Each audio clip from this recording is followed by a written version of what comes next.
Assalamualaikum warahmatullahi wabarakatuh. Bismillahirrahmanirrahim. Alhamdulillahi rabbil alamin. Wassalatu wassalamu ala ashrafil anbiya'i wal mursalin. Nabiyyina Muhammad wa ala alihi wa ashabihi ajma'in, amma ba'd.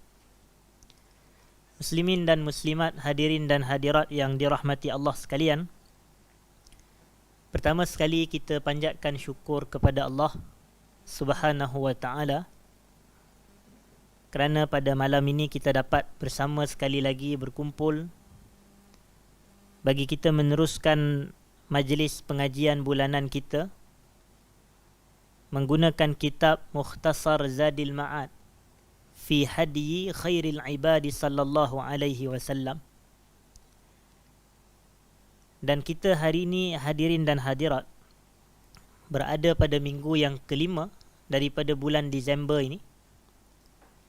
Dan sebenarnya juga secara tidak langsung kita telah berada pada penghujung tahun kalau diikut kepada kalender Masihi. Dan biasanya masyarakat kita ni kalau masuk perbahasan hujung tahun atau awal tahun, maka timbullah perbahasan berkenaan dengan azam baharu dan seumpamanya. Tetapi bagi kita sebagai Muslim, kita tidaklah menyambut tahun yang baharu. Cuma yang kita sedar dan kita perasan, apabila berlakunya pertambahan tahun, hakikatnya berkuranglah masa kita atas muka dunia ni. Berkurang. Walaupun umur dari sudut angka bertambah, tetapi umur dari sudut hayatnya adalah berkurang. Dalam erti kata, kita ni semakin menghampiri kematian kita sendiri. Masing-masing menghampiri kematian. Jadi oleh kerana itu, kita kena sedar yang mana Allah memberikan peringatan kepada semua kita ini menerusi firman-Nya, wal asr innal insana lafi khusr. Demi masa, kata Allah, sesungguhnya al-insan berada di dalam kerugian. Dan al-insan tu, bagi sesiapa yang mempelajari bahasa Arab, dia akan tahu yang al-insan adalah ismul mufrad al-mu'arraf bi alif lam at-ta'rif. Isim mufrad, kata nama tunggal yang disertakan dengan alif lam ma'rifah. Jadi kalau isim mufrad yang disertakan dengan alif lam ma'rifah adalah min alfazil umum, antara lafaz yang membawa kepada makna umum. Itu perbahasan usul fiqh dalam memahami bahasa Arab. Jadi sebab itu kita tak terjemahkan al-insan sebagai seorang manusia, tapi kita terjemah innal insana, sesungguhnya seluruh manusia. Maknanya bukan seorang, insan bukan seorang dalam ayat tu, tetapi insan dalam ayat tersebut innal insan, kerana ada alif lam ma'rifah pada isim mufrad. Jadi ia membawa kepada satu kefahaman, sesungguhnya seluruh manusia rugi. Lelaki ke, perempuan ke, tua ke, muda ke, kaya ke, miskin ke, hamba ke, merdeka, semua rugi. Jadi kita ni juga adalah rugi. Rugi dengan apa? Dengan apa yang Allah sumpah tadi, wal asr, demi masa. Demi masa kita rugi. Orang lain ada masa yang sama, kita pun ada masa yang sama. Orang itu 24 jam, kita pun 24 jam. Tapi orang tu dengan amalan dia masuk syurga, kita dengan amalan wal'iyadzubillah masuk neraka. Sebab apa? Sebab kita ni rugi dengan masa kita ni. Rugi dengan masa. Dan masa kita ni apa? Masa kita adalah umur kita. Masa kita adalah umur kita. Dan kita tahu pada hari kiamat kelak, kaki kita takkan dapat meneruskan langkah kecuali sehingga kita telah selesai ditanya tentang 4 perkara. Apa yang Allah tanya? Yang pertama, Allah tanya wa'an umrihi fima afnah. Umur dia. Kita guna umur ni untuk apa? Sekarang ni 30 tahun, 35, 40 tahun. Apa yang kita telah gunakan untuk umur kita? Allah tanya ke akhirat. Kemudian Allah tanya wa'an jasadihi fima ablah. Anggota tubuh kita, apa yang telah kita gunakan anggota tubuh? Ada mata, ada tangan, ada telinga, ada kaki. Guna apa? ada lidah. Dan ada yang soalan yang Allah tanya wa an ilmihi, tentang ilmu. Allah tanya apa yang telah awak amalkan daripada ilmu. Dan yang terakhir Allah tanya wa an malihi min aina iktasabahu wa fima anfaqah. Harta kita Allah tanya. Tapi berbeza harta dengan umur, berbeza harta dengan jasad, dan berbeza harta dengan ilmu. Bab harta ni Allah tanya dua. Min aina iktasabahu, daripada mana awak dapat harta ni? Dan Allah tanya wa fima anfaqah, ke mana harta tu disalurkan.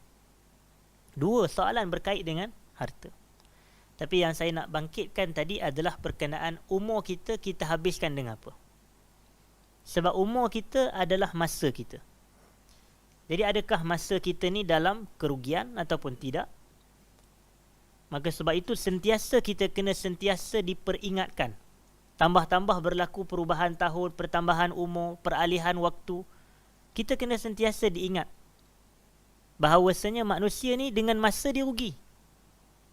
Tapi Allah memberikan pengecualian kepada 4 sifat dan 4 ciri.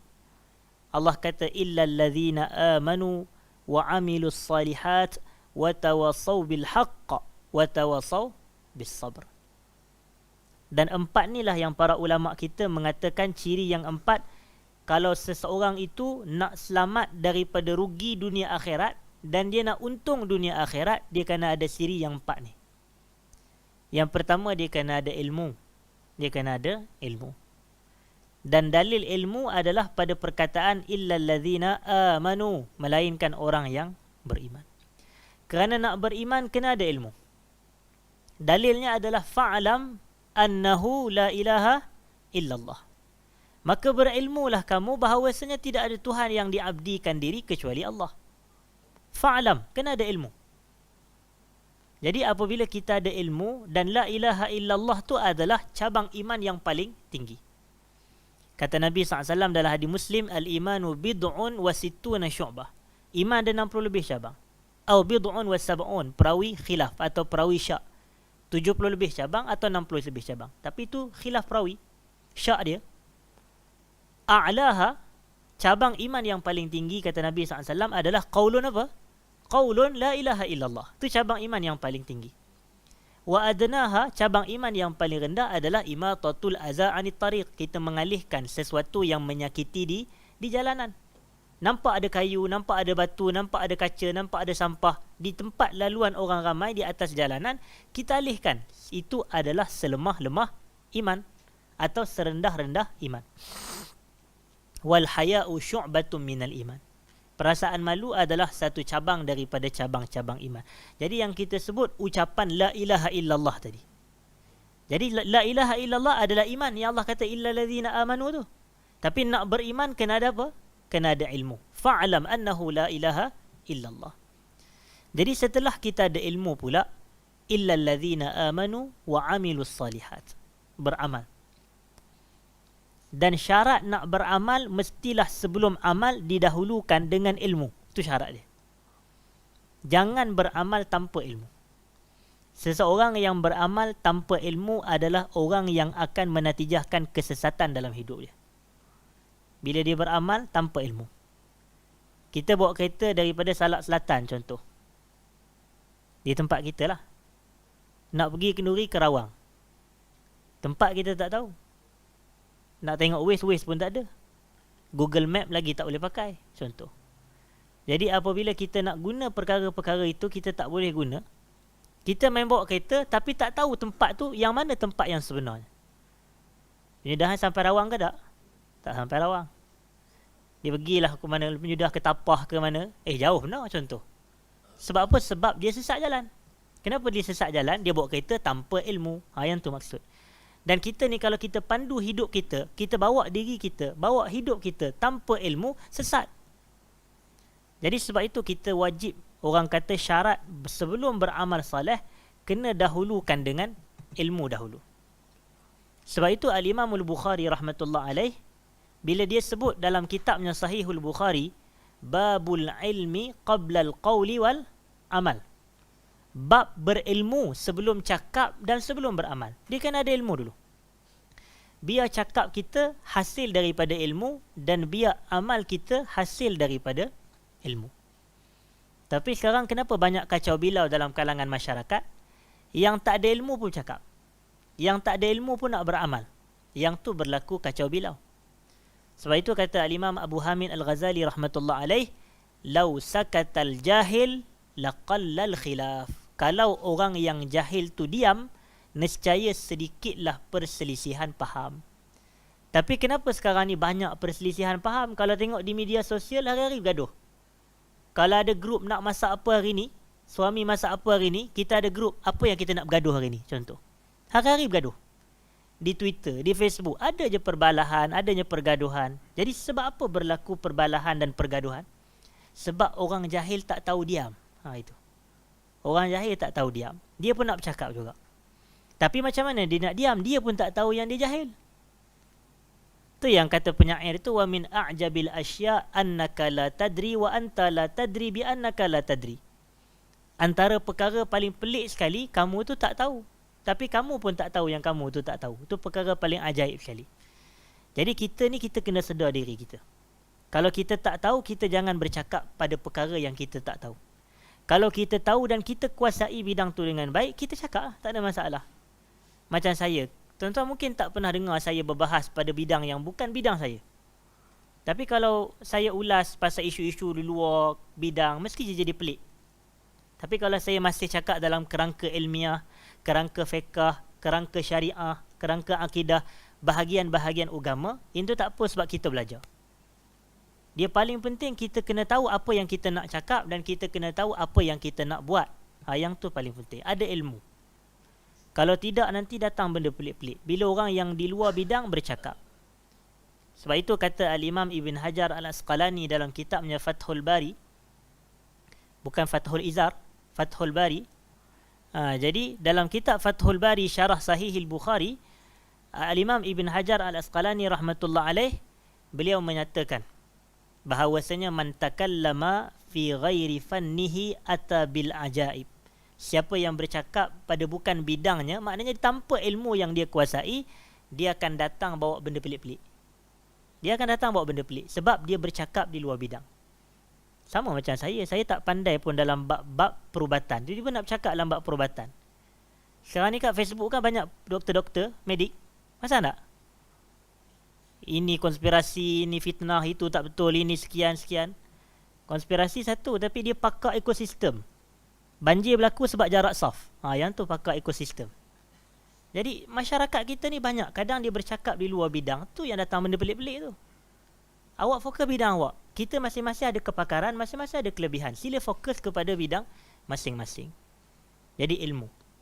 Jadi sebelum itu, sebab itu kenapa Quran illa allazina amanu, selepas tu baru datang amal. Maknanya ilmu dulu, baru amal soleh. Dan maknanya orang yang berilmu ada pula kewajipan. Dia kena beramal. Allah akan tanya macam hadis yang kaki tak akan bergerak pada hari kiamat, melainkan Allah tanya 4 perkara tadi. Saya sebut wa an ilmihi madza amila bihi. Ilmu dia Allah akan tanya. Apakah yang kita telah amalkan daripada ilmu kita ni? Dan keempat, setelah itulah datang satu tanggungjawab, datang satu tuntutan, datang satu kewajipan. Dakwah. Dakwah. Yang ni semua orang kena dakwah. Dan dakwah mesti terbina juga atas dasar ilmu. Sebab dahulu, awal sekali Allah kata ilmu. Illa allazina amanu. Ilmu. Jadi nak amal kena bina atas dasar ilmu. Nak dakwah kena terbina atas dasar ilmu. Siapa yang berdakwah tak mengikut ilmu yang Nabi bawa, apa yang Allah ajar, maka dakwahnya itu adalah dakwah kepada diri dia sendiri. Yang paling tepat dakwahnya itu adalah dakwah syaitan. Yang tu hakikat. Kerana Allah menyuruh di dalam Quran, Allah kata wa anna hadza sirati mustaqiman fattabi'uh wa la tattabi'us subula fatafarraqa bikum an sabili. Ini adalah jalanku yang lurus, ikut jalan Allah. Dan Allah suruh Nabi SAW sebut kul hadhihi sabili ad'u ila Allah ala basiratin ana wa man ittaba'ani. Yang ni sangat penting. Katakan wahai Muhammad, hazihi sabili, ini jalanku. Ad'u ila Allah, aku berdakwah mengajak kepada Allah. Jalan Nabi adalah jalan dakwah mengajak pada Allah, bukan pada diri penceramah dah. Ni kalau tuan-tuan perasan, sebahagian penceramah sama sekarang, saya minta maaf nak sebut, dia mengajak pada diri dia. Dia mengajak supaya orang tak sub kepada dia. Maka dia buatlah, dia duk kata kita para ulama, kita para ulama. Siapa dia iktiraf dia ulama? Tak habis-habis, kami para ulama, kami para ulama. Siapa yang iktiraf? Awak yang iktiraf diri sendiri sebagai ulama. Lepas tu macam-macam lagi yang dia duk bawa, ajak pada diri, ajak pada diri. Yang kadang lawak tu, kadang dia ngajak kepada diri sendiri tu dari sudut dia duk meniaga waktu meja-meja penceramah ni. Duk meniaga. Allah. Tapi saya tak tahu orang macam tu kadang-kadang diberi peluang kepada pentah meja-meja kuliah ni. Tak sepatutnya. Yang ni bukan kita nak meniaga. Meniaga tu untuk benefit diri kita. Kita nak berdakwah ni kepada Allah. Ad'u ila Allah, bukan kepada diri kita. Tapi sikit-sikit dia ceramah 20 minit, 30 minit, tuan-tuan kata, okey, dia dah mula bila pak tuan-tuan tu bahaya. Dia dah mula cerita, dia kata dekat belakang saya, dekat belakang, dekat luar tu ada kereta saya sekian, jenama sekian, bla bla bla. Adalah minyak tu, ubat tu, kawan ni, macam-macam. Yang tu bukan jalan Allah dan bukan jalan Nabi SAW. Jalan Nabi, dakwah Nabi mengajak kepada siapa? Kepada Allah. Ad'u ila Allah. Tapi bukan semata mengajak kepada Allah. Ala basiratin ana, atas ilmu aku wa manittaba'ani. Dan ilmu golongan yang mengikut aku, itu dari kalangan para sahabah ridwanullah alaihim ajma'in. Sebab tu ahlus sunnah wal jamaah adalah sunnah Nabi dan jemaah para sahabat. Sunnah Nabi dan jemaah para sahabat. Kalau orang tanya siapa dia ahlus sunnah wal jamaah, kena ikut Nabi, ikut para sahabat. Kalau dia tak nak ikut Nabi, dia bukan ahlus sunnah. Dia tak nak ikut sahabat, dia tolak sahabat, dia bukan ahlus sunnah. Sebab tu kita tak kata Syiah yang menolak sahabat sebagai ahli sunnah. Kenapa? Dia tolak sahabat Nabi. Macam mana dalil kita tahu ahli sunnah wal jamaah adalah mereka yang ikut sunnah Nabi dan jemaah para sahabat? Dalilnya adalah sebuah hadis yang Nabi SAW kata, وَسَتَفْتَرِكُ أُمَّتِي عَلَى سَلَاسٍ وَسَبْعِينَ فِرْقَةٍ كُلُّهُمْ فِي النَّارِ إِلَّا وَاحِدَةٍ. Akan berpecah umatku kepada 73 kelompok, semua di neraka kecuali satu. Dan para sahabat pun tanya, manhum ya Rasulullah, siapa yang satu tu hai Rasulullah? Mujurlah para sahabat tak tanya, siapa yang 72 tu hai Rasulullah? Jenuh Nabi nak sebut satu-satu. Dia tanya yang satu sebab dia nak ikut. Itu para sahabat. Kita ni nak tahu yang lebih-lebih tu, buat apa nak ikut ke? Tak payah ikut. Kita ikut yang satu je. Maka Nabi SAW kata, ma ana alaihi al-yawm wa ashabi.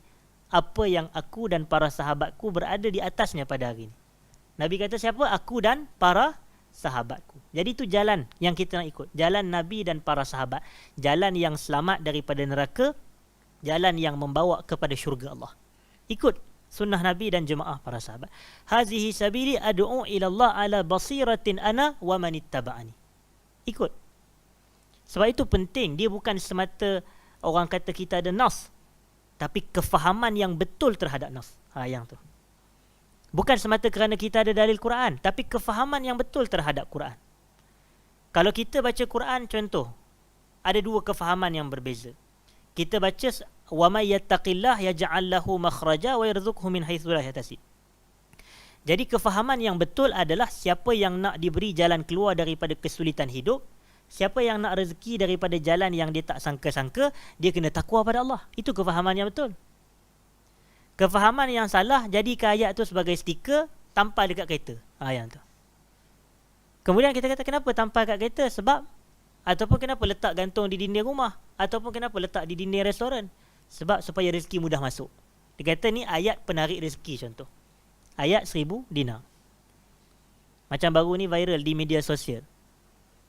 Kefahaman terhadap ayat, Inni ra'aitu ahada asyara kawkaba wasyamsa wal qamara ra'aituhum li sajidin, dalam surah Yusuf itu. Nabi Yusuf cerita kepada ayahnya Yaqub alaihi salam, sesungguhnya aku telah melihat ahada asyara kaukaba tu, 11 bintang, wasyamsa matahari, wal qamara bulan, semuanya sujud kepadaku. Dah pula ada ustazah Twitter, tapi ustazah dalam kurungan lah.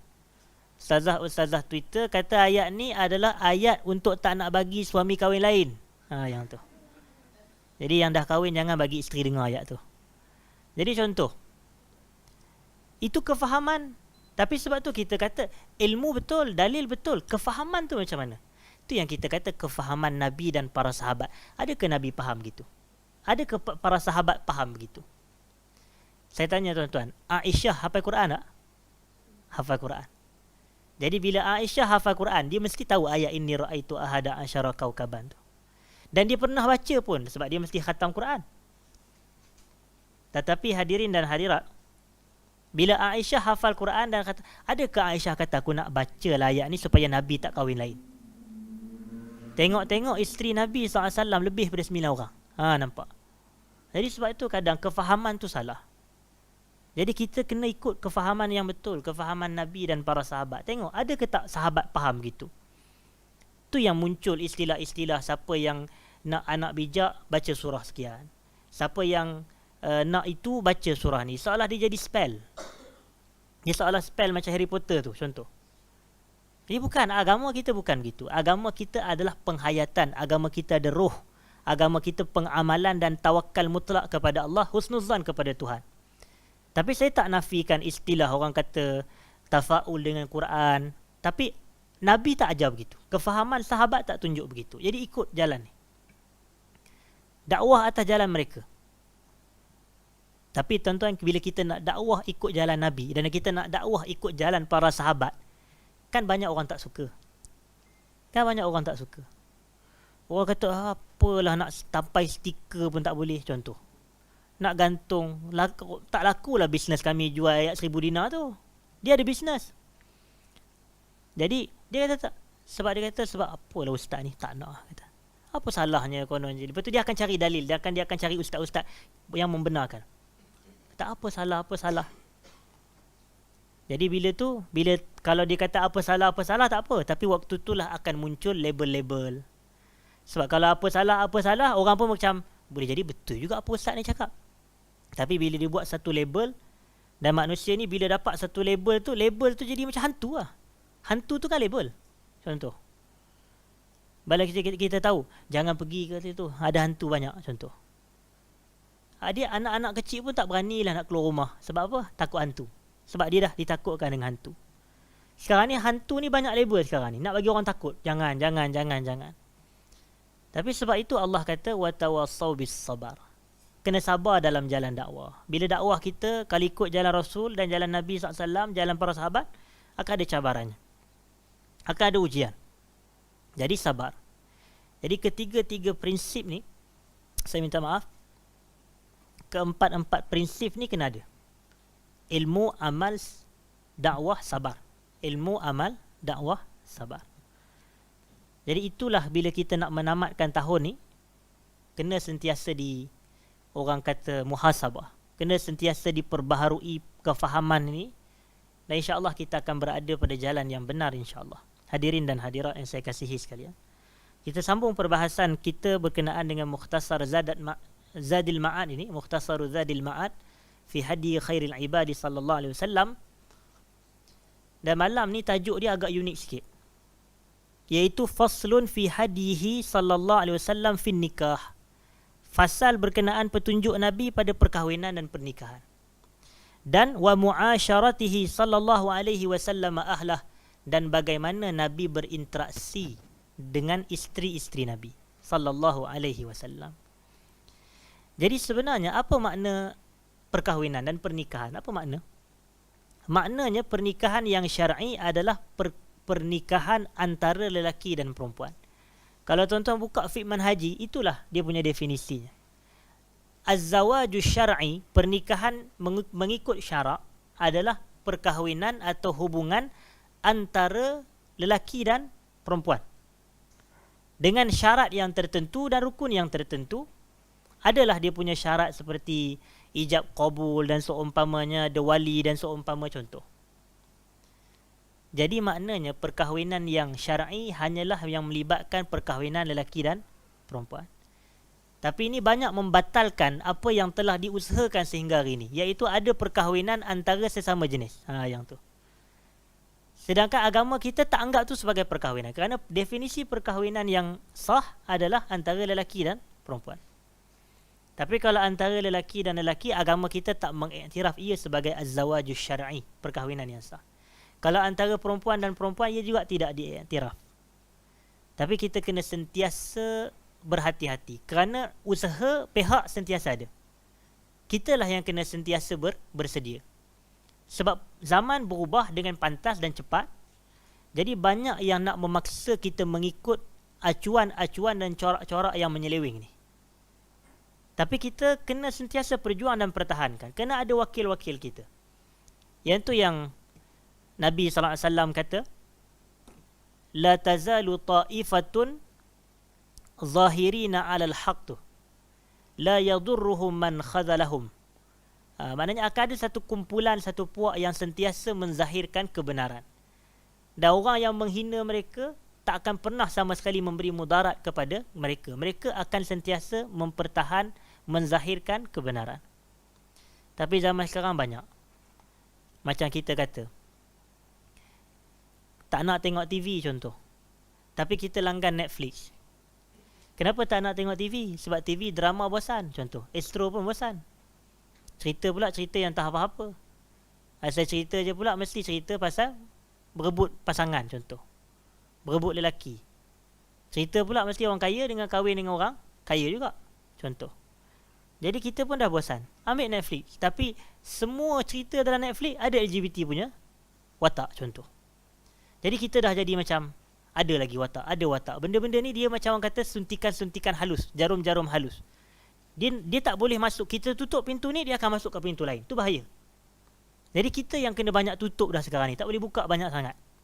Jadi kalau kita nak boycott, macam baru ni Netflix ada dia siarkan tentang kanak-kanak bawah umur pun berlakon, yang perempuan tu berlakon kanak bawah umur. Maknanya isu apa dia dengan budak-budak ni, apa istilah dia? Pedofilia. Yang tu ada watak tu. Dan ramai orang protes. Tapi Netflix, orang bisnes, suka hati dia banyak duit. Dia buat, dia teruskan. Dan orang kata sekarang ni, dulu kita tengok kalau dalam movie tak ada cerita watak-watak LGBT. Sekarang dah ada. Di pawagam, di wayang. Jadi dia akan masuk. Suntikan jarum-jarum halus. Di media sosial lagi banyak. Tapi kat mana yang kita ada ruang untuk counter, kita kena counter. Sebab kita kena pertahankan. Baik. Jadi itu hakikat definisi az-zawajus syar'i. Dan apa hukum berkahwin? Adakah ia wajib? Adakah ia sunat? Adakah ia harus? Begini.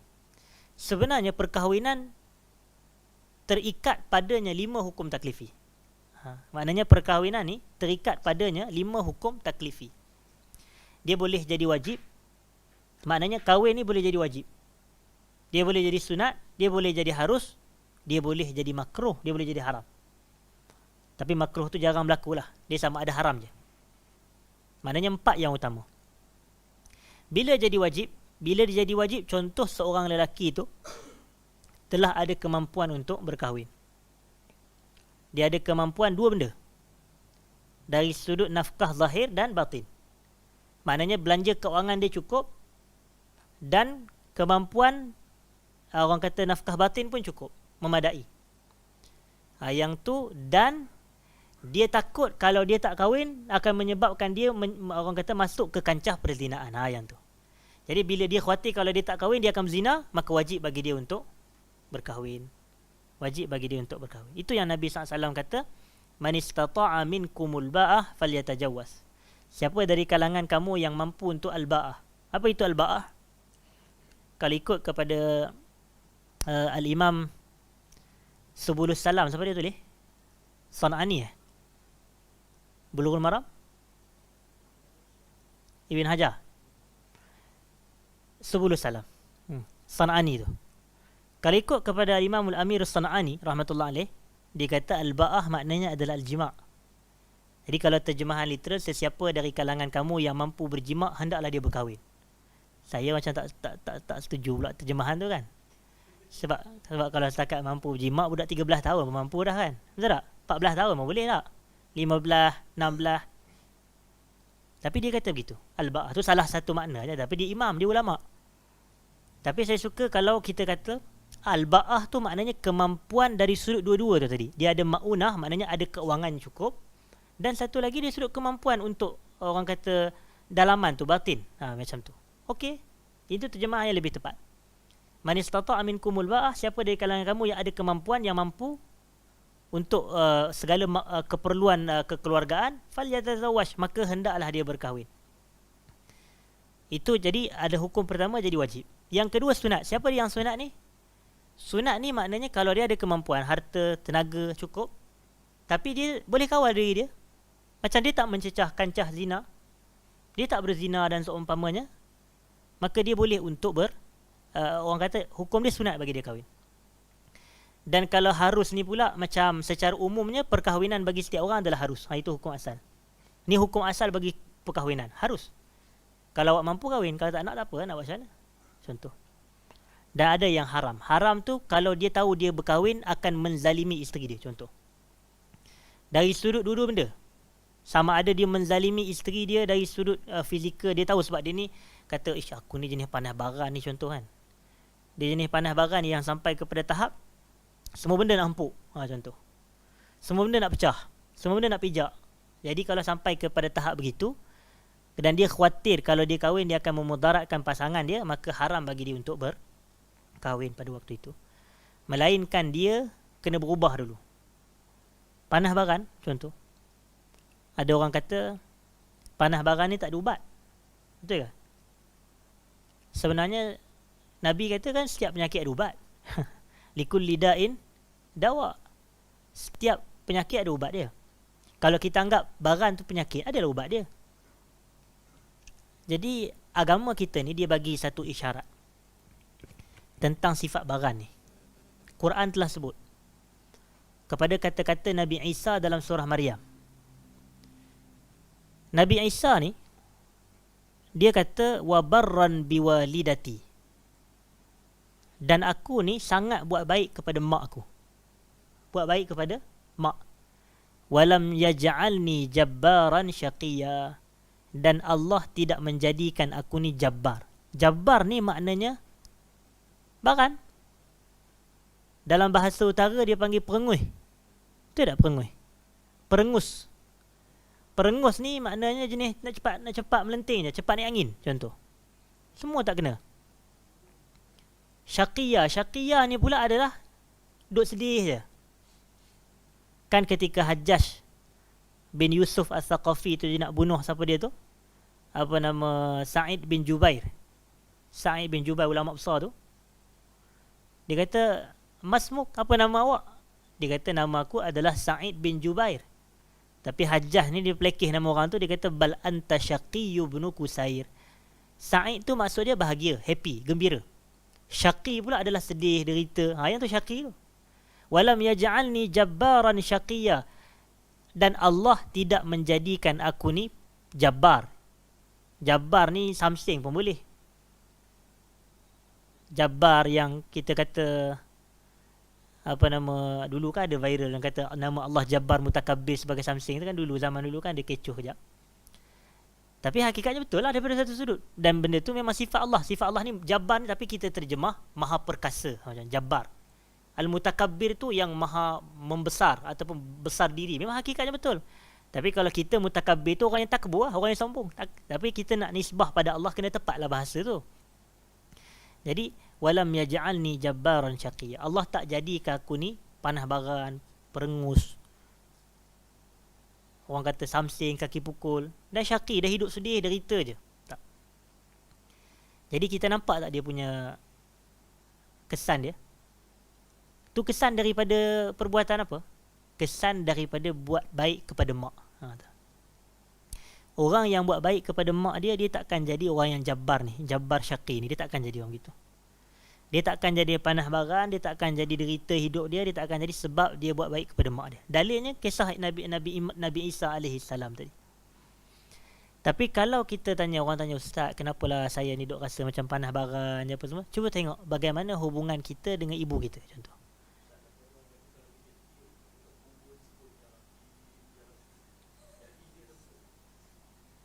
Yang tu kita boleh masukkan dia juga secara umum dalam ayat Quran, walillahil asmaul husna fad'uhu biha. Allah mempunyai nama-nama yang baik, berdoalah kepada Allah dengan nama yang baik. Saya suka soalan ni. Tetapi Dia bukan semata sebut nama Allah, tak. Kita macam kita kata, ya Allah, ya Allah. Tapi kita kena ada doa. Kan Allah kata, fad'uhu biha. Doa dengan nama-nama Allah. Bukan semata sebut. Macam kita kata, ya Rahim, ya Rahim. Itu sebut. Itu adalah Asma'ul Husna, betul. Tapi di mana bahagian fad'uhu biha? Bahagian fad'uhu biha, berdoa dengan nama-nama Allah tu adalah, ya Rahim, ya Rahim, irhamni. Yang tu. Ya Rahim, ya Rahim, ilhamni. Jadi kalau kita kata, ya Latif, ya Latif. Ya Latif ni maknanya, wahai Tuhan yang maha lembut. Wahai Tuhan yang maha halus. Kau lembutkanlah hatiku, contoh. Itu doa dia. Tak ada masalah. Itu doa dengan nama Allah. Tawassul. Tawassul dengan Asma'ul Husna. Dalilnya, walillahil asma'ul husna, fad'uhu biha. Tapi kadang orang kita ni duduk sebut semata sebut je kan. Tapi tak ada doa. Sedangkan Allah kata, fad'uhu biha. Doa dengan nama tu. Mana ya Latif, doa. Ultuf bi, contoh. Lembutlah kepada aku. Ya Rahim, irhamni. Ya Razzaq, urzuqni. Ya Wahhab, habli, contoh. Berikan kepadaku. Fad'uhu biha. Itu kefahaman terhadap walillahil asma'ul husna fad'uhu biha tu. Tapi kalau orang nak tanya, apa cara untuk kita ni elakkan panah baran? Kena buat baik. Kalau mak masih hidup, buat baik kepada mak. Quran dia ada sebut 3 penyakit dan 3 solusi. Satu tu yang panah baran tadi. Kita dah sebut dalil dia. Yang kedua adalah penyakit duk mengikut nafsu syahwat ni. Dia kalah dengan hawa nafsu dia. Kadang-kadang duk buat maksiat itu ini kan, macam-macam. Yang tu adalah puncanya daripada, kalau orang tanya, Ustaz, kenapa saya duk rasa saya ni selalu kalah dengan nafsu syahwat? Duk terikut nafsu, contoh. Yang tu kita tanya dia, bagaimana hubungan awak dengan salat? Bagaimana hubungan awak dengan salat? Sebab Quran bagi tahu juga dalam surah Maryam, kalau saya tak salah, Allah kata, fa khalafa min ba'dihim khalfun adha'us salata wattaba'us syahawat. Ada generasi selepas daripada mereka mengabaikan salat, lalu mereka mengikut nafsu syahwat. Nampak susunan dia tu? Abai salat, ikut nafsu syahwat. Jadi kalau orang kata, kenapa dia selalu kalah dengan nafsu? Awak jaga semayang tak? Macam tu. Kalau kita ni tak jaga semayang, memang selalu kalah dengan hawa nafsu. Sebab salat yang dilakukan dengan sebenar salat pasti akan mencegah dari perkara keji dan mungkar. Allah juga bagi tahu, inna salata tanha anil fahsya'i wal munkar. Salat mencegah daripada perkara keji dan mungkar. Saya suka dengan kata-kata Al-Imam Al-Ghazali bila dia tafsir ayat tersebut dalam Ihya Ulumuddin. Al-Imam Al-Ghazali dia kata, sebagaimana salat dapat mencegah daripada perkara keji dan mungkar, demikian juga perkara keji dan mungkar dapat mencegah seseorang daripada mendirikan salat. Yang tu. Yang tu ayat dia tu benar-benar memberikan kefahaman yang mendalam. Sebagaimana salat yang sebenar mencegah dari perkara keji dan mungkar, macam tu jugalah perkara keji dan mungkar mencegah kita dan menghalang kita daripada mendirikan salat. Kenapa rasa malas sembahyang? Sebab kita dah banyak tenggelam dengan maksiat. Kan ada orang kita tanya, Ustaz, betul ke kalau kita tak bangun tahajud itu petanda Allah tak nak jumpa kita? Kan ada orang tanya gitu. Ya, ni saya tak tahulah fatwa daripada siapa dia. Dia kata kalau kita tak bangun tahajud ni, itu petanda Allah tak mau jumpa. Mana dia tahu Allah tak mau jumpa dia? Baru lepas telefon ke? Dia tak tahu. Tapi saya suka dengan jawapan daripada Al-Imamul Hasanul Basri. Orang tanya soalan yang sama. Aku ni, dia kata, dah tidur awal. Dan dia kata, aku suka kepada qiyamul lail. Tapi kenapa aku tak bangun? Maka Al-Hasanul Basri dijawab, qayyadatka zunubuka. Dosa-dosa kamu yang telah mengikat kamu. Dosa-dosa. Itu yang saya kata tadi. Sebagaimana salat mencegah kita daripada kemungkaran, kemungkaran dan maksiat yang kita buat mencegah kita daripada melakukan kebaikan. Yang tu. Jadi kalau duk rasa malas semayang, sebab apa? Sebab kesan dosa dah banyak. Yang tu. Jadi sebab tu kita kena muhasabah. Kita dah tahu dia punya punca, kita juga dah dapat dia punya solusi. Jadi macam mana nak menjaga diri kita daripada syahwat? Banyakkan diri salat. Dan tak semestinya banyak, tapi salat dengan sebenar-benar salat. Innas salata tanha anil fahsya'i wal munkar. Dan salat tu salat kategori apa? Tak kira lah salat fardu ke, salat sunat, dua-dua boleh mencegah kemungkaran. Sebab salat juga isim mufrad mu'arraf bi alif lam ta'rif juga lafaz umum yang meliputi wajib, meliputi sunat. Baik. Dan yang ketiganya, ada penyakit, ada solusi adalah berkenaan dengan dia duk rasa hidup dia serba tak senang. Atau tak tenang. Kadang kita pun dalam hidup ada juga rasa macam serba tak kena. Ada je tak kena. Masalah apa dia? Contoh. Buat tu tak jadi, buat ni tak jadi. Dia sama ada dua je. Sama ada dia memang betul-betul ada penyakit masalah, ataupun yang satu lagi tu dia tengah sawan bercinta. Yang tu. Yang tu pun semua benda dia rasa macam, yang tu yang orang kata istilah mandi tak basah, tidur tak lena, makan tak kenyang. Lagi apa lagi? Macam-macam. Jadi sebab itu, sebab dia sawan bercinta. Tapi kalau ada orang yang rasa tak tenang dalam hidup ni, hidup dia rasa sempit je, yang tu kita tanya dia pula, macam mana hubungan awak dengan pembacaan Quran? Kalau hidup rasa sempit, kita tanya, macam mana hubungan kita dengan Quran? Baca Quran ke tidak? Macam tu. Hari ni baca Quran tak? Macam tu. Kalau tak baca Quran, dah lama dah tak baca Quran, jangan kita duk petikai lah kenapa hidup rasa serba tak senang. Jangan kita duk tanya pula. Kita dah ada jawapan dia. Dalilnya adalah dalam surah Taha, Allah Ta'ala kata, وَمَنْ أَعْرَضَ عَنْ ذِكْرِي فَإِنَّ لَهُ مَعِيشَةً ضَنْكَ وَنَحْشُرُهُ يَوْمَ الْقِيَامَةِ أَعْمَى قَالَ رَبْ لِمَ حَشَرْتَنِي أَعْمَى وَقَدْ كُنْتُ بَصِيرًا. Kemudian Allah jawab, قَالَ كَذَلِكَ أَتَتْكَ آيَاتُنَا فَنَسِيتَهَا فَكَذَلِكَ الْيَوْمَ تُنْسَى. Siapa yang berpaling daripada zikir kepadaku, kata Allah. Dan kalau tuan-tuan tengok dalam tafsir Al-Qurtubi, Al-Jami' li Ahkamil Quran tu, Al-Imam Al-Qurtubi dia tafsirkan, وَمَنْ أَعْرَضَ عَنْ ذِكْرِ أَيْ عَنْ دِينِ وَعَنْ تِلَاوَةِ كِتَابِ. Siapa yang berpaling daripada zikir kepadaku, maksudnya adalah sesiapa yang berpaling daripada agamaku dan pembacaan kitabku. Apa dia kitab Allah? Quran. Maknanya siapa berpaling daripada Quran, fa innalahu ma'isyatan danka, buat dirinya kehidupan yang sempit. Danka, danka ni sempit, bukan donkey. Danka.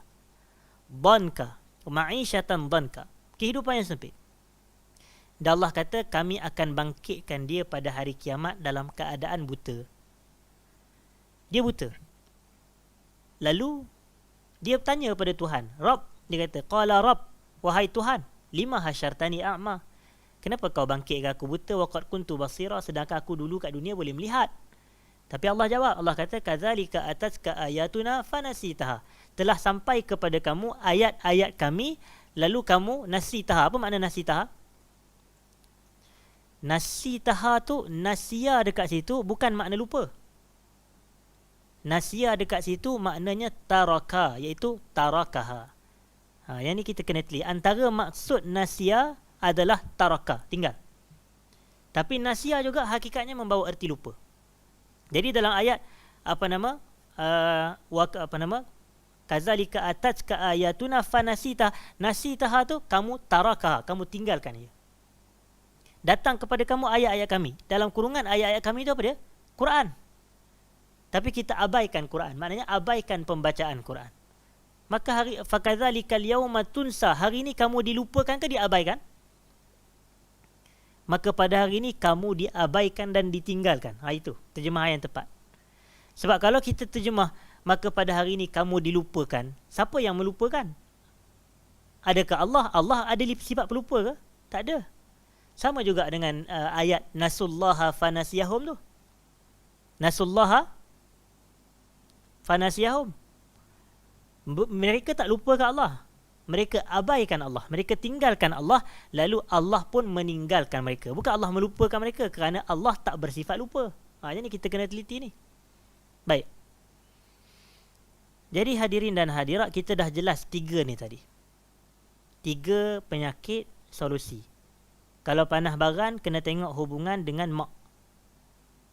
Kalau kita ni duk ikut nafsu syahwat, kena tengok hubungan dengan salat. Dan kalau kita duk rasa hidup sempit, rasa serba tak kena tengok hubungan dengan Quran. Quran.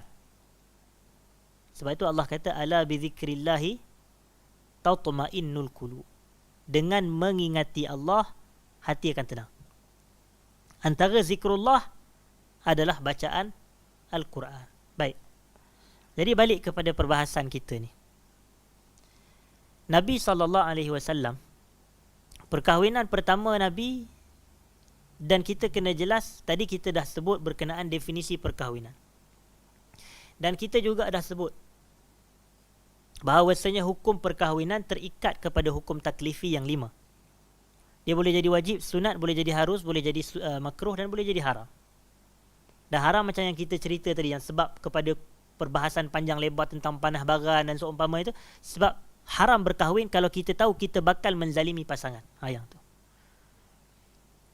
Dan yang ketiganya adalah kita kena jelas kahwin ni sunnah Nabi SAW.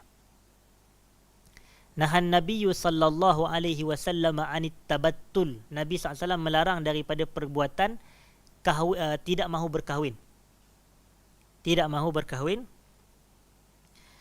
Ataupun dia semata nak fokus beribadah dan dia tak nak mahu berkahwin.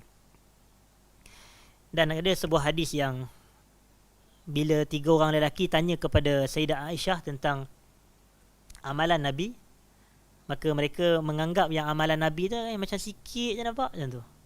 Dia orang kata ka'annahum yataqallunaha, mereka menganggap sikit. Lepas tu mereka kata dia tak apalah amal sikit sebab dia Nabi.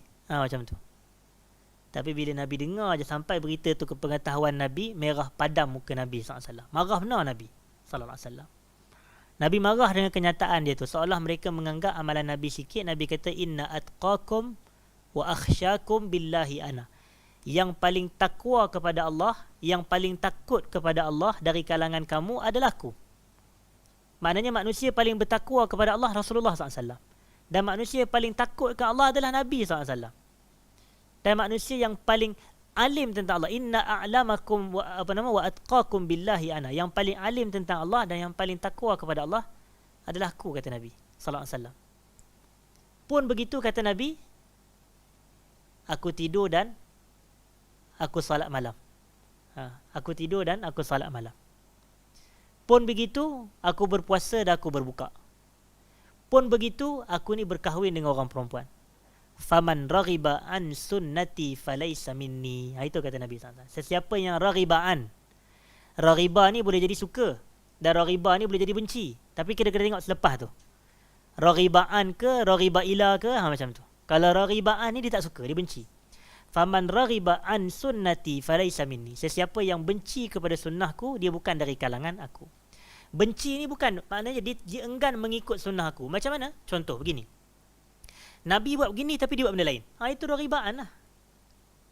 Tapi masyarakat kita dia tak peduli. Sebab apa? Dia kata, benda ni kan bid'ah hasanah. Yang tu. Saya cukup agak kadang-kadang kita dah rasa kadang-kadang kesian juga. Patutnya kalau kita ni duk kata ahlus sunnah wal jamaah, kita lah yang semangat dengan sunnah Nabi. Tapi kita pula semangat dengan bid'ah hasanah, lebih semangat daripada sunnah tu. Kita ni ahli bid'ah hasanah ke ahli sunnah wal jamaah? Patut kita ahli sunnah wal jamaah. Itu yang kita nak, yang kita pertahankan tu. Tapi seolah-olah sifat kita, sikap kita tu macam ahli bid'ah hasanah. Kita tak nak lah gitu kan. Jadi sebab itu kita kalau boleh ikut, jangan kena teliti faman raghiba an sunnati falaysa minni. Sebab apa? Sebab mereka bertiga ni bila mereka nampak yang amal Nabi tu macam sedikit, mereka kata apa? Sesungguhnya aku akan salat malam dan aku takkan tidur. Yang tu satu. Lelaki yang kedua pula dia kata, aku pula akan berpuasa dan aku takkan berbuka. Dia nak puasa bersambung-sambung. Padahal kita hanya berpuasa pada siang hari je. Mana ada orang puasa malam? Ada orang puasa malam? Tak ada. Puasa ibadat kita semua puasa siang hari. Siang hari bermula apabila masuk waktu subuh, dan siang hari tamat bila masuk waktu maghrib. Dan malam bermula bila masuk waktu maghrib, dan malam tamat bila masuk waktu subuh. Jadi tak ada orang puasa pada waktu malam. Tapi yang kawan ni dia nak puasa sepanjang hari. Dia tak nak berbuka. Dan laki yang ketiga kata, kalau macam tu aku tak nak kahwin lah, dia kata. Aku tak, wa ana lam atazawwajun nisa. Dia kata, aku tak nak berkahwin dengan orang perempuan. Bila dengar je benda ni, yang Nabi marah tu. Nabi marah, Nabi kata, aku salat dan aku tidur. Nabi kata, aku tidur dan aku salat. Sebab para ulama kita ni dan Nabi SAW, mereka tak berjaga sepanjang malam untuk salat. Nabi memang salat, tapi mereka tak berjaga sepanjang malam. Cuma mereka berjaga majoriti malam. Itu orang-orang soleh lah. Dan kita pula yang mendakwa orang soleh ni, kita bertidur sepanjang malam. Kita tak berjaga. Kadang-kadang kita tengok Nabi SAW berjaga sepanjang malam, dan Nabi jaga malam Nabi adalah untuk solat. Jaga malam Nabi adalah untuk solat. Sebab tu kalau Sayyidina Umar pula, waktu malam tu, waktu masuk waktu malam tu, maknanya waktu tahajud tu lah, dia pergi rumah anak dia apa semua, dia kejut semua ahli keluarga dia. Dalam kitab Mukhtasar Minhajil Qasidin Ibnu Qudamah Al-Makrisi tu ada nukil, Umar ni bila tiap-tiap malam waktu tahajud, waktu qiyam tu, dia akan as-salah, as-salah, dia akan kata salat, salat, dia kata. Disuruh orang buat semayang tahajud, ahli keluarga dia. Lepas tu Sayyidina Umar dia baca, dia kata wa'mur ahlaka bis-salati wastabir 'alaiha. Perintahkan ahli keluarga kamu untuk salat dan bersabarlah kamu dalam mendirikan salat. La nas'aluka rizqa, nahnu narzukuk wal 'aqibatu littaqwa. Kami tak minta rezeki daripada kamu, bahkan kami yang bagi rezeki kepada kamu. Penyudahan yang baik bagi orang yang bertakwa. Jadi kalau orang tanya, Ustaz, macam mana cara nak dapat rezeki? Semayang. Semayang. Nak dapat rezeki, semayang, salat. Ibnu Katsir dia kata, bila tafsir ayat tu, dia kata iza aqamtas salata ataka rizqu min haitsu la tahtasib. Apabila kamu mendirikan salat, rezeki akan datang kepada kamu daripada jalan yang tak disangka-sangka. Dan salat ni termasuk takwa tak? Salat termasuk takwa. Sebab tu Allah kata wal aqibatu littaqwa. Dan bila Allah kata wal aqibatu littaqwa, salat termasuk takwa, kan betul Allah kata wa may yattaqillaha yaj'al lahu makhraja wa yarzuqhu min haitsu la yahtasib. Itu kepahaman kita. Nak rezeki sembahyang bukan tampal-tampal je. Bukan gantung-gantung, bukan lekat-lekat. Yang ni kadang dia gantung-gantung, aku tak kaya-kaya pun. Ayat Quran tak betul ni. Hai. Bukan ayat Quran tak betul, kepahaman kita yang tak betul. Jadi ini penting kefahaman agama yang sebenar. Itu kita nak kefahaman yang sebenar. Dia bukan semata kita nak ikut dalil. Betul ikut dalil, tapi ikut dalil dengan kefahaman yang betul. Kalau ikut dalil, geng-geng sesat banyak guna dalil yang betul. Dia guna dalil betul, tapi kefahaman dia betul tak? Tak betul. Kefahaman dia salah. Tengok puak-puak khawarij yang duk kata apa? Wa man lam yahkum bima anzalallah fa ulaika humul kafirun, contoh. Siapa yang tak berhukum dengan hukum Allah, maka dia kafir. Itu yang semua orang kafir bagi dia. Tapi kita pula ahli sunnah, kita tak mengkafirkan pelaku dosa besar. Betul tak? Kita pelaku dosa besar bagi kita adalah fasik. Dia tak sampai kufur. Pelaku dosa besar adalah fasik. Tapi kalau golongan khawarij ni, melakukan dosa besar pun adalah kafir bagi dia. Dalil dia ada. Dia ada dalil. Begitu juga dengan sebahagian golongan. Contoh macam golongan-golongan dulu ada dakwaan Rasul Melayu, contoh. Haji Kahar ke apa dia ke nama. Dia pun boleh jadi ada dalil. Dia kata walaqad ba'asna fi kulli ummatin rasula. Kami telah utuskan bagi setiap umat ada seorang rasul. Maka dia kata saya adalah rasul bagi umat Melayu, contoh. Boleh, kefahaman. Dalil ada, tapi kefahaman salah. Bila ada orang dakwa diri dia adalah rasul, kemudian dia baca surah Yasin ayat ketiga, innaka laminal mursalin, sesungguhnya kamu tergolong dalam kalangan rasul. Kamu tu saya, dia kata. Hai. Oh, suka hati je kepahaman gitu. Jadi sebab tu kita kena kepahaman agama yang betul. Kefahaman beragama ni rezeki. Oh ya Allah, rezeki Allah Ta'ala bagi. Kalau rasa may yuridillahu bihi khairan yufaqihu fid din. Siapa yang Allah nakkan kebaikan buat dia, Allah akan bagi dia faham agama. Itu. Itu isyarat Allah nak kebaikan untuk kita. Kepahaman. Tapi kepahaman ni orang kata innamal ilmu bitta'allum wal fiqh bittafaqquh. Ilmu diperoleh dengan cara menuntut ilmu, dan fiqh diperoleh dengan cara tafaqquh. Tafaqquh ni kena belajar. Dia tak boleh semata-mata orang kata duk tengok Facebook tiba-tiba jadi faqih. Tak ada. Dia kena belajar, kena hadir majlis ilmu, kena dengar kuliah, dan kena banyak baca kitab juga. Tapi biarlah baca kitab tu disertai, kalau tak faham tanya. Macam tu. Ni jangan kalau tak faham buat orang kata istilah palatauism zaman sekarang ni kan. Dia buat palatau dia je. Sebab tu banyak ulama tegur. Saya ingat masa saya belajar dahulu, ada satu program yang bertempat di Jarash di Jordan lah. Dan saya hadir satu program tu, program anjuran persatuan. Dan masa tu hari Jumaat, dan kami salat Jumaat di satu masjid. Khatib tu sampai sekarang saya ingat. Peristiwa tu mungkin dalam tahun 2014 maknanya 7 tahun dah. Allah, rasa dah tua pula saya ni. Jadi 2014 dalam tu lah. Jadi waktu tu dia bagi tahu di atas khatib, di atas mimbar tu, seronok orang kat Jordan tu apa semua kan. Masa saya suka khutbah orang Arab ni. Khutbah orang Arab ni mana dia ikut teks lah apa dia ni. Lepas tu dia cakap pun dengan tajuk-tajuk yang segar, yang apa semua. Ni kadang-kadang kita ni pula khutbah tajuk kepentingan makan buah tempatan. Allah. Buah tempatan ni tak payah kita nak bagi tahu khutbah pun orang makan tak. Kita makan je deriah rambutan. Tapi khutbah tajuk bagus. Dia kata dia bagi tahu kalau nak ada satu orang tu, dia kata, tapi ni cerita rakyat lah. Cerita rakyat ni tak apa kita cerita. Bukanlah kisah hadis ke agak, tidak. Dia kata cerita-cerita rakyat macam kita punya cerita Nujum Empat Belalang ke apa dah, itu cerita rakyat lah tu. Nujum Empat Belalang ke, cerita apa lagi, Pak Pandi ke, macam-macam pak lagi. Jadi itu tak apa cerita tu, ada pengajaran yang di sebaliknya. Sang Kelembai ke apa ke. Jadi dia pun cerita, dia kata ada seorang ni yang dia bila dia duduk hanya sumber rujukan dia kitab je. Dia hanya baca kitab tanpa guru. Satu hari dia nak pergi Mekah, nak buat umrah. Jadi dia pun baca kitab yang mencerita tentang cara-cara nak buat umrah, panduan umrah. Dan dalam kitab tu dia kata kalau kita nak melakukan tawaf, hendaklah alaika bis sakinati wal wiqar. Yang tu. Tapi dia waktu tu dia baca kitab yang tak ada baris, maka dia baca sakinah tu sebagai sikin. Sikin ni pisau. Dan waqar tu dia baca wafar. Titik tak ada. Waktu kitab lama, kitab macam tu ya, orang kita apa, jangan haram makan apa? Makan keldai tu. Rupanya haram makan keladi ke macam mana ke lebih kurang. Tapi keldai keladi kan dekat-dekat. Lepas tu di atas apa yang telah dibom, rupanya bumi. Macam tu. Jadi kita macam itulah juga dia punya keadaan. Dia duk baca buku je tapi tak ada guru. Jadi dia pun pergi tawaf, tangan kanan pisau, tangan kiri tikus. Tawaf di sekeliling Kaabah contoh. Jadi orang pun kata, "Ji, orang tak adalah haji, orang kata, "Tuan, kenapa yang tawaf tangan kanan pegang pisau, tangan kiri pegang tikus?" Ada dalam kitab, dia kata.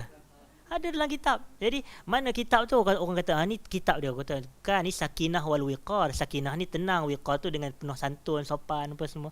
Nak tawaf kita jangan gapah-gapah. Itu makna dia. Tapi itu implikasi kepahaman yang salah kalau kita hanya semata belajar tanpa guru. Sebab tu penting. Kalau tak jelas je rujuk kepada guru. Kata, "Ustaz, saya dah baca kitab ni tapi saya ada tak faham. Saya tanya, boleh ke bagi kepahaman yang betul?" Macam tu. Jadi penting. Baik. Jadi itulah kefahaman kita terhadap hadis yang kita telah ceritakan sebentar tadi. Nabi kata SAW, "Dan aku berkahwin dengan orang perempuan, siapa yang enggan mengikut sunnahku, maka dia bukan dari kalangan aku." Falaisa minni itu maknanya falaisa min ummati. Bahaya. Keluar kita daripada umat Muhammad SAW kalau kita tak nak ikut sunnah Nabi SAW.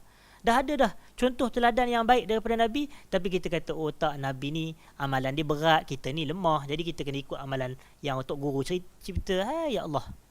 Lepas tu, kamilah ahlu sunnah sejati. Macam mana orang kata cannot brain benda-benda yang macam ini. Jadi sepatutnya kita ikut apa yang Nabi kita SAW amal, ucap dan lakukan. Wallahu ta'ala a'lam wa alam. Jadi jam pun dah pukul 10.30 dan saya tak sempat nak panjang lebar berkenaan dengan perkahwinan dan seumpamanya. InsyaAllah pada kuliah akan datang kita akan sambung. Jadi mudah-mudahan bermanfaat sebelum kita tamatkan orang kata tahun 2021 ini, dan insyaAllah jumpa pada tahun depan juga, dan semoga Allah panjang umur kita bersama dengan amal soleh untuk kita bertemu dalam kuliah yang akan datang. Saya minta maaf jika ada salah dan silap, terkasar bahasa. Jazakumullahu khairan, aqulu ma sami'tum, astaghfirullahal azim li wa lakum. Assalamualaikum warahmatullahi wabarakatuh.